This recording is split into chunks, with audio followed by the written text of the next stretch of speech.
keep that for the live. Yes, he definitely is.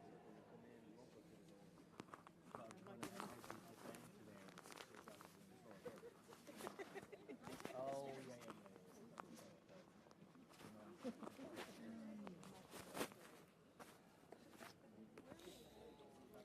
the absence of sit-downs might be slightly easier to explain. Yeah. I was just wondering about that. Didn't do any, no? Scheduled nothing between 2 o'clock Friday and 2 o'clock Sunday. Had to be asked to do a doorstep on Saturday and then arranged so late after rugby that it's really trying to.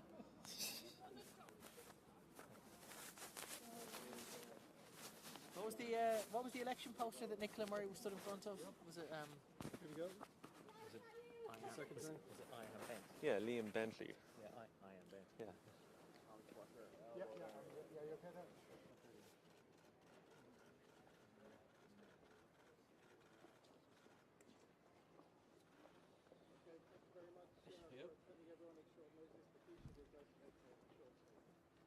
Everyone, I'd like to thank you for coming. I'd like to read a brief statement. I've had the privilege to serve for the past 20 years as a public representative, 13 as a member of cabinet, 7 as leader of my party, and most of those as Taoiseach of this great country. It has been the most fulfilling time of my life. Working with colleagues, I've had the honour of helping to lead Ireland from unemployment to full employment, from a budget deficit to budget surplus, from austerity to prosperity, through a pandemic in which we saved lives and livelihoods, through Brexit when we prevented a hard border between North and South and protected our place in Europe. I'm proud that we've made the country a more equal and more modern place when it comes to the rights of children, the LGBT community, equality for women and their bodily autonomy. More recently, we've led the country through an inflation and cost of living crisis, the worst of which is now thankfully behind us. We've made significant steps towards affordable childcare and universal healthcare, making access to both more affordable for more people. We've made work pay better, with the implementation of a national living wage, statutory sick pay, lower personal taxes, improved family leave, allowing parents to spend more time with their children in those crucial early years. I'm happy that during my time as Taoiseach we were able to honour my commitment to double spending on the arts, culture and sport. This is making a real difference now and will continue to do so into the future, fostering and assisting the artists and the sportsmen and women of the future. We provided leadership by increasing our spending on international development, and we've expanded our diplomatic footprint around the world, building on Ireland's already considerable soft power. The National Broadband Plan is underway, bringing fibre-based internet connections to every home, school, business and farm and community in Ireland, which the critics said shouldn't be done. We've established the technology universities and the Rural Development Fund, and since 2011 we've quadrupled overall annual investment in public infrastructure.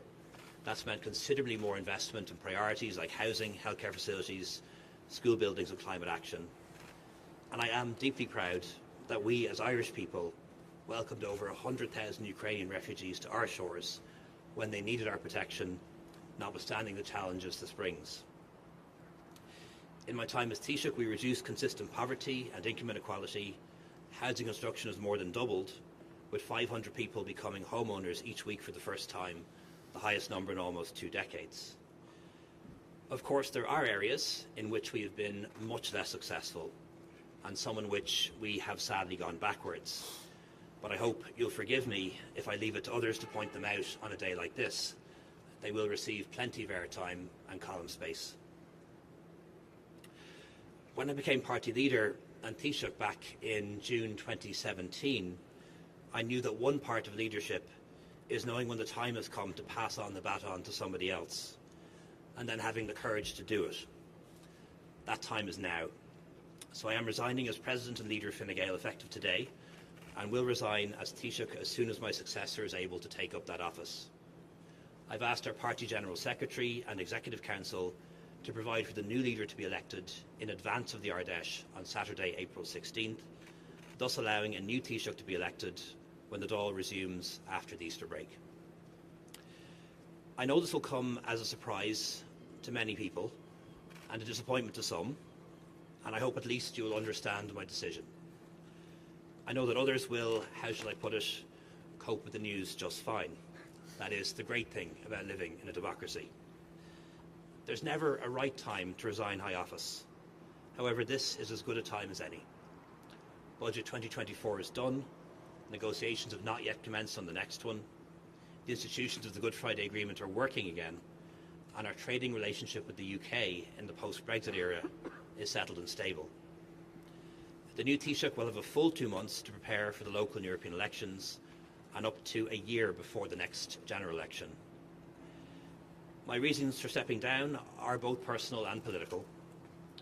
I believe this government can be re-elected, and I believe my party, Fine Gael, can gain seats in the next Dáil.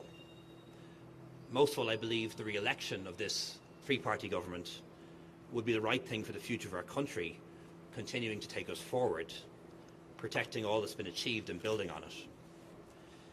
But after careful consideration and some soul-searching, I believe that a new Taoiseach and a new leader will be better placed than me to achieve that, to renew and strengthen the team, to focus our message and policies, to drive implementation. And after 7 years in office, I don't feel I'm the best person for that job anymore. There are loyal colleagues and good friends contesting local European elections, and I want to give them the best chance possible. And I think they have a better chance under a new leader.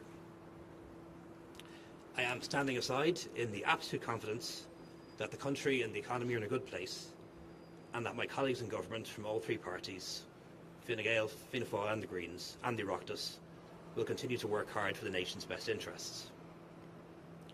On a personal level, I've enjoyed being Taoiseach, leader and cabinet member since March 2011.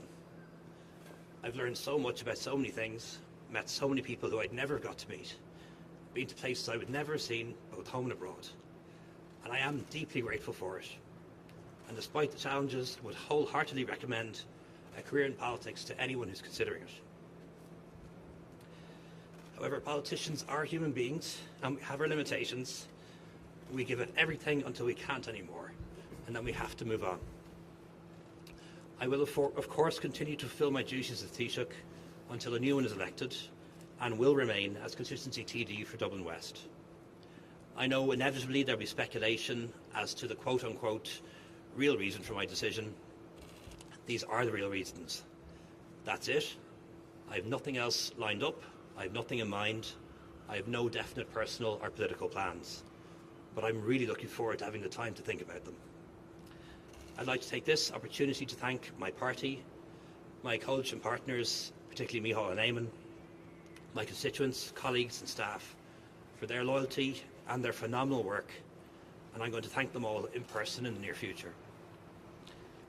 Most of all, I want to finish by thanking the people of Ireland for giving me the opportunity to serve them, and I promise I'll keep working for Ireland and my community in any way I can in the future. Thank you very much.